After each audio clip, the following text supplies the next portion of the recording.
শারীরিক অসুস্থতার কারণ দেখিয়ে সদ্য পদত্যাগ করা সাবেক রাষ্ট্রপতি মোহাম্মদ শাহাবুদ্দিন বঙ্গভবন ছাড়ছেন। ২৬ জুলাই বঙ্গভবন ছেড়ে তিনি সপরিবারে রাজধানীর গুলশানে নিজ বাসভবনে উঠবেন।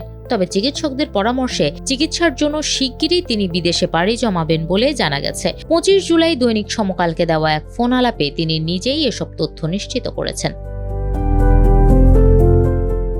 সাবেক এই রাষ্ট্রপতি জানান, উন্নত চিকিৎসার জন্য তিনি সিঙ্গাপুর অথবা ব্যাংককে যাবেন। সম্প্রতি তিনি অটোনমিক নিউরোপ্যাথি নামক এক জটিল স্নায়ু রোগে আক্রান্ত হয়েছেন, যার ফলে তিনি মাঝে মধ্যেই স্বল্প সময়ের জন্য অচেতন হয়ে পড়েন। এর আগে তার বাইপাস সার্জারিও হয়েছিল। বর্তমানে তিনি হৃদরোগ, উচ্চ রক্তচাপ, ডায়াবেটিস ও কিডনি জটিলতা সহ নানা স্বাস্থ্য সমস্যায় ভুগছেন। সম্মিলিত সামরিক হাসপাতাল থেকে তাকে দ্রুত বিদেশে চিকিৎসা নেওয়ার পরামর্শ দেওয়া হয়েছে।